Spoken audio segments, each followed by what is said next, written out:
Assalamualaikum warahmatullahi wabarakatuh. Jumpa lagi dengan podcast Kesengsem MTS Negeri 4 Banyuwangi. Bersama saya Siti Maisa.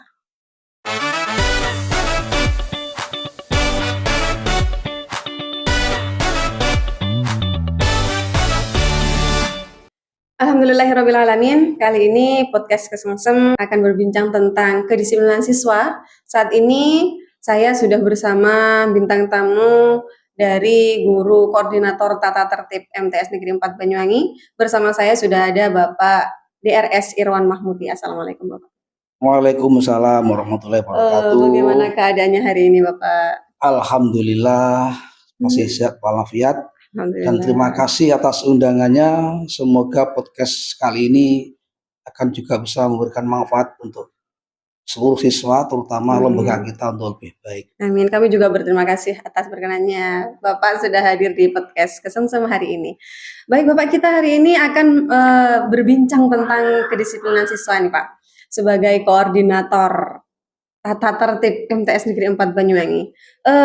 Saya ingin ini dulu bertanya nih. Coba jenengan bagikan sekilas sebetulnya apa sih peran dan tanggung jawab koordinator tata tertib itu? Monggo. Terima kasih atas pertanyaannya. Sebelumnya juga saya jelaskan. Saya mungkin sudah 2 tahun sekarang ini menjadi koordinator ketertiban. Yang semula saya juga kaget saat ditunjuk menjadi, waktu itu bukan kortip, namanya K7. Nah, K itu kan di situ menyangkut semua K, ketertiban, kedisiplinan, keamanan, kebersihan, semuanya semua K. Nah, sekarang menjadi kortip, koordinator tata tertib. Kalau ditanya perannya apa, ya hampir semua yang terlibat di sini itu semua peran dalam kedisiplinan dan punya peran masing-masing. Misalnya dari kepala sekolah punya peran untuk mendisiplinkan para guru. Guru juga begitu, mendisiplinkan terutama diri sendiri. Kemudian dari skop yang kecil ada bagian wali kelas. Wali kelas bisa mendisiplinkan di kelasnya masing-masing. Nah, semua ini kalau bisa kerja sama, bergerak bersama, insya Allah kedisiplinan itu juga akan bisa terwujud dan baik. Bisa saya garis bawahi berarti di sini memang peran dan tanggung jawab koordinator tata tertib madrasah ini sangat besar nggih. Terutama untuk mengkondisikan segala sesuatu yang berhubungan dengan 7K tadi nggih. 7K terutama di sini kita akan berbincang tentang kedisiplinan nih. Kita khususkan untuk kedisiplinan saja. Di MTS Negeri 4 Banyuwangi nih Pak, kedisiplinan. Adakah aturan-aturan yang diterapkan berkenaan dengan kedisiplinan, khusus untuk kedisiplinan Pak? Bisakah jenengan sampaikan beberapa hal mungkin yang menjadi aturan utama? Jadi semua lembaga itu memang harus punya aturan kedisiplinan. Karena disiplin itu rohnya, sebuah apapun kalau nggak disiplin nggak akan terjadi dengan baik. Di antara lain kita untuk disiplin itu sudah punya panduan buku tata tertib serta didik seperti ini. Ini semua isinya mengatur tentang kedisiplinan siswa, mulai disiplin masuknya, disiplin cara berpakaian, disiplin dalam bergaulan di dalam di dalam lembaga ini sendiri, semua diatur. Jadi misalnya masuknya sudah diatur harus jam 6.40 sudah masuk di kampus. Kemudian kalau terlambat ya ada sanksinya tersendiri. Jadi semua itu memang tujuannya untuk mengatur supaya apa, anak itu biar disiplin dalam hal sekalipun, termasuk sholatnya disiplin sehingga ada sholat duha, sholat zuhur dan sebagainya. Dan ini tepat waktu yang semuanya itu diarahkan. Kalau anak itu punya kebiasaan disiplin, insya Allah hal yang lain pun juga akan bisa baik. Berarti disiplin ini lebih ke basic atau dasarnya ya, yang mendukung segala sesuatu, segala aktivitas siswa agar menjadi lebih baik lagi. Nah, aturan-aturan yang sudah diberlakukan nih Pak, tentu saja ada proses sosialisasi, penerapan, kemudian diharapkan juga dapat berjalan dengan konsisten, ada istiqomah untuk penerapan kedisiplinan nih Pak. Adakah program atau strategi khusus dari Kortip mungkin agar bisa mendukung penerapan disiplin terhadap siswa di MTs Negeri 4 Banyuwangi ini?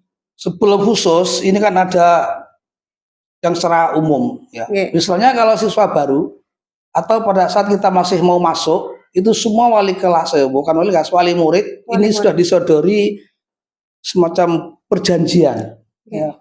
Ini MOU, di situ di dalamnya kedisiplinan isinya. Nah, itu mengawali supaya nanti ada semacam tanggung jawab antara lembaga dan orang tua.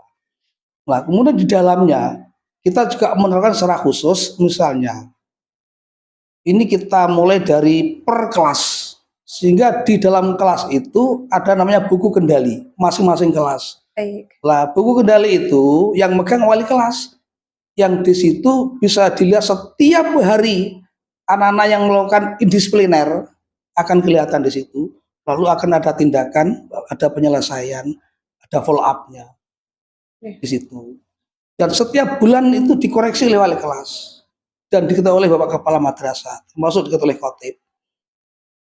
Yang sekarang ini sudah masuk ke bulan kedua. Sehingga akan tahu mana kelas yang super, mana kelas itu yang macam-macam ini. Kelas 8, 9, 7, kan mesti ada kelas tertentu ini. Jadi ada wali kelas yang juga dipusingkan oleh anak buahnya, ada wali kelas yang nyantai-nyantai karena kelasnya sudah bagus. Nah, semua kelihatan. Sehingga nanti diharapkan kelas-kelas yang memang ada hal yang kurang disiplin itu segera ada tindakan dari wali kelas masing-masing. Oke, berarti sekarang Kortip memberlakukan buku kendali siswa nih. Di situ dievaluasi hasilnya. Maksudnya kita madrasah dapat mengukur kelas-kelas yang memang perlu tindakan disiplin yang lebih gitu. Iya, karena di situ mulai anak terlambat, anak melanggar, misalnya kayak kemarin itu naik beteng atau anak bermain di luar batas, semua setiap kasus itu big data kata Pak Madrasah. Sehingga nanti kita kalau ada apa-apa di belakang itu semua sudah termasuk yang di piket. Di disiplin ini memang kerjasamanya dari semua lini, dari mulai wali kelas, guru piket, ya guru mapel di masing-masing kelasnya itu semua kerjasama.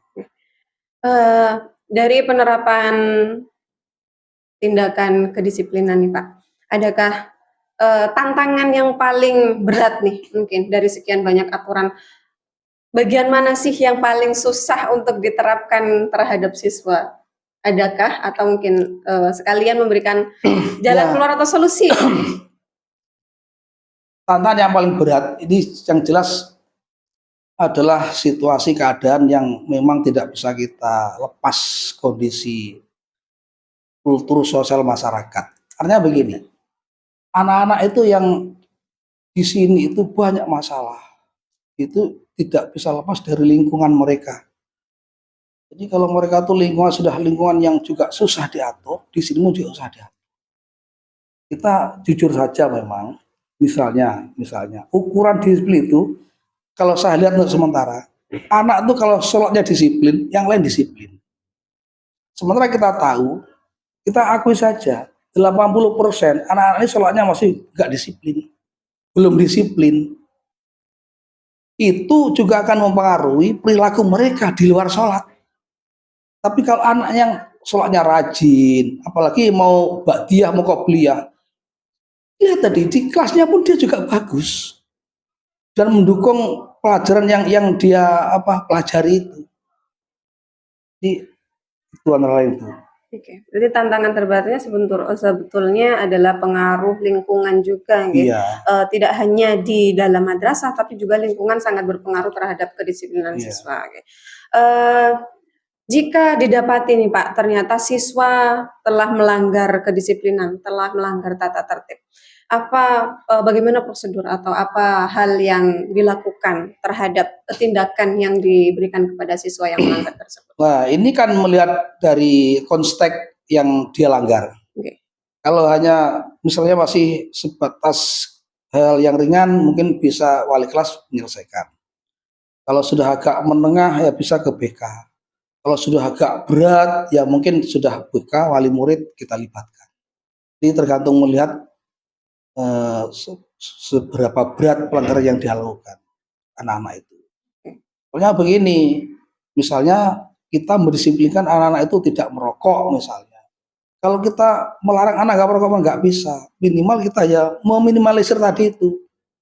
Sehingga masih aja ada yang ketahuan anak itu merokok, anak bolos dan sebagainya.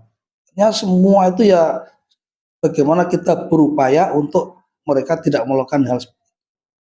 Meminimalisir. Nah, tadi bersinggungan dengan orang tua siswa nih Pak. Dari Iya, awal sudah tadi Pak Irwan sudah menyinggung bahwa baru masuk pun sudah ada keterlibatan orang tua nih di dalam iya. mendisiplinkan siswa.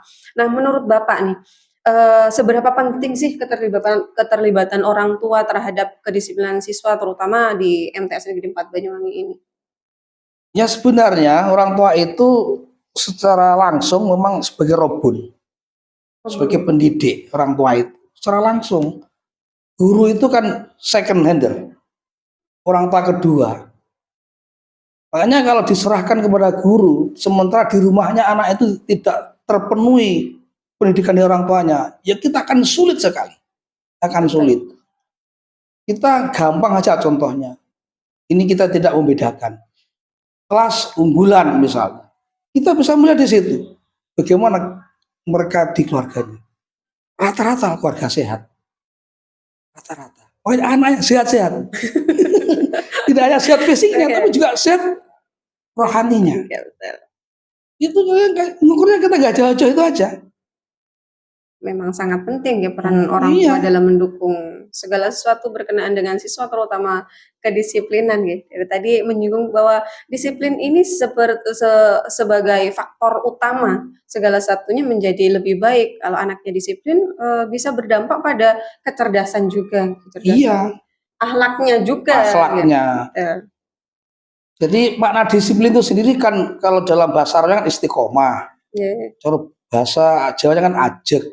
Jadi anak yang disiplin itu anak yang dia akan tahu apa yang akan dia lakukan, kapan dia melakukan, dia tahu kewajibannya, artinya nggak usah diperintah, dia itu sudah melakukan. Kalau hal yang positif dia biasa melakukan, maka pasti hasilnya positif.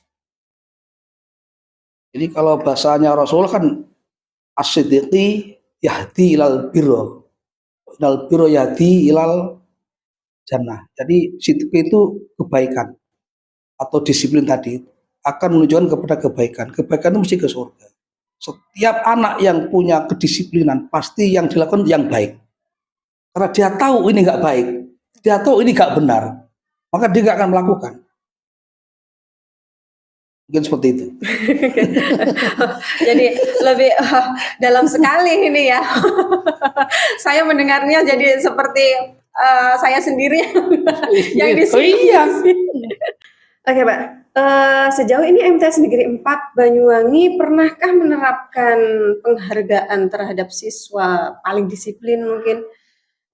Sepertinya tindakan itu akan memberikan motivasi siswa agar lebih giat lagi, lebih disiplin lagi seperti itu. Sudah pernahkah atau mungkin berencana untuk selama saya 1 tahun lebih setahun berjalan ini belum pernah ada. oke, Jadi reward kepada anak-anak yang disiplin. Karena kita juga menilai disiplin yang dari segi apa dulunya, ya, gitu kan. Kalau saya ingin sebenarnya juga ada reward itu, terutama anak-anak yang disiplin sholatnya dulu.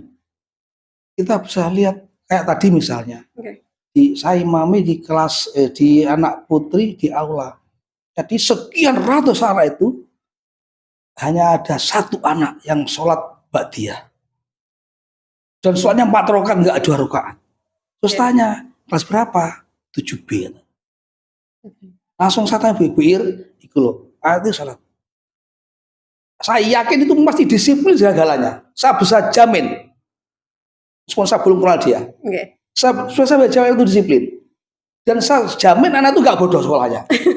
Oke, 7B saya nggak tahu tapi siapa. oke, Dia dia semua guyon selesai dia keluar dia sholat ba'diyah itu 4 rakaat. Dan hanya satu sendiri. sendirian. Itu contoh kita ambil yang real saja. Lah, hanya mungkin seperti itulah yang kita bisa memberikan hadiah kepada mereka. Makanya kadang-kadang saya ini memberikan hadiah itu tidak secara formal. Ya ketemu anak yang gitu itu tak kasih uang, Canggung ya. canggung. Ya Oh, itu, jajan. itu sering itu saya, sering. Bukan penghargaan Bukan secara bukan formal. secara formal. Sesering mungkin memberikan reward atau hadiah agar Reward ada anak yang semakin saat bangga. dan anak ini kok pinter di kelasnya, anak ini kok diem, disiplin. Itu saya tahu. Nyuruh beli fruity, yuk tuku pentol. Misalnya gitu, itu biasa saya. Oke. Mas sejak dulu, enggaknya sekarang. Sejauh mana keberhasilannya nih Pak, selama sudah hampir 2 tahun kan Nggih? Iya, Sudah adakah mungkin perubahan dari siswa yang lebih disiplin atau justru karena banyaknya kesulitan yang dihadapi akhirnya mungkin bergerak oke. statis? Pertama saya mengutip dari pernyataan Pak Kepala Nggih. bahwa kita ini tidak sendiri. Itu butuh kerja bareng, butuh kerja bersama. Rombongan. Ya, kalau semua gerak, mulai dari yang guru biasa, guru wali kelas, atau juga yang lain, misalnya ya satpam, kebersihan, itu kalau bersama-sama. Karena disiplin itu tidak hanya sekedar murid yang Siswa belajar, saja, nggih. tidak hanya saja. Misalnya kayak anak-anak yang menek beli apa es di luar itu kan bisa satpam tanggap. Nggih, betul. Mestinya tidak harus saya. Ayo terangku itu saya kemarin itu yang berdiri sampai aku rela kamu benci kamu musuhi karena tiap hari saya tuh ngamuk-ngamuk di kelas itu ngomong seperti itu. Nah, yang kedua juga dari Pak Kepala tadi masih tadi itu Nggih. kita garis bawahi karena kalau anak ini berkembang sesuai dengan perkembangan zaman. Nggih. Ya tadi Dinamis, misalnya ya, mengikuti saya ngomong seperti perkembangan itu zaman. kita kayak obat itu. Kita menemukan obat begini penyakit datang. Ada begini obat datang. Kayak kita punya cara begini anak kalian begini. Contoh gampang tidak boleh bakar sampah. Nggih. Bukan pegai sampah yang bakar anak-anak. Bisa. Tadi saya sudah ke G ke H. Siapa yang ngaku tak kayak dia. Kayak gitu. Berarti kalian cerdas. Kan Ada kreatif. sampah ya. Sampah Saya itu menumpuk kan yang dibakar. iya bakar sampah. Saya tahu tujuannya supaya apa? Iya. Supaya biar jambus nggak diajar. Contoh seperti ini. Nggih. Jadi selama ini ya kita mengikuti pengalaman yang ada untuk bagaimana cara mendisiplinkan siswa. Ya tadi kalau kita bisa bareng-bareng. Jadi tidak hanya satu orang dan kalau kita ini melakukan sesuatu untuk kedisiplinan, ya yang lain yang mendukung. Jangan ada yang ngentai misalnya. Jangan ada yang kemudian tidak cocok. Pokoknya kita banyak dialog lah. Nggih. Ada komunikasi yang Ada baik. komunikasi yang baik. Kalau kita salah ya di mana salahnya kita betulkan. Artinya tidak ada yang saling merasa benar. Gitu. Saya pun juga merasa benar enggak. Saya juga banyak salah. Kalau ini semua disadari, insya Allah disiplin itu akan terwujud dengan cara bersama-sama. Jadi butuh kerjasama dari semua pihak, baik siswa, staf Iya. maupun guru, semua warga madrasah ya, Iya. untuk mewujudkan satu keadaan madrasah yang disiplin segalanya, disiplin dari kebersihan, disiplin dari ketertiban, Pakaian, kerapian, kerapian. Oke. Itu. Oke, baiklah. Saya rasa itu pertanyaan penutup kita, Pak. Namun sebelum kita akhiri podcast pada hari ini, mungkin jenengan mau menyampaikan satu pernyataan pamungkas nih sebagai penutup perbincangan kita hari ini. Saya menyampaikan banyak terima kasih kepada Bapak Ibu guru yang punya peduli. Oke. Saya tak perlu menyebut siapa-siapa yang selama ini membantu tim kedisiplinan sehingga saya juga merasa tertolong betul dengan kerja-kerja beliau-beliau. Ya kalau diakui memang belum maksimal memang. Kita tidak bisa akan 100% itu nggak bisa. Karena juga kita tahu ada pihak-pihak luar juga yang kadang-kadang tuh memanfaatkan situasi seperti kemarin ada beberapa orang masuk ke sini sore-sore. Antara lain itu, sehingga kita ini juga penuh kehati-hatian. Karena apa? Dengan konsep ramah anak ini tidak seimbang dengan anak yang kita ramahkan. Oke. Anak kita ramah pada anak malah gak merasa itu diramahi. Kan kita repot juga. Oke. Terus gimana caranya? Kita memang harus banyak pendekatan hati. Ya. Ternyata pendekatan hati itu yang kita akui namanya anak. Anak tuh akan mau disuruh gini-gini itu kalau anak senang jajan. Ya. Jadi kalau anak tuh sering kita kasih jajan itu, manut anak. Mendekatkan hati. Iya, mendekatkan dengan hati. Kita ngomongin baik-baik mereka.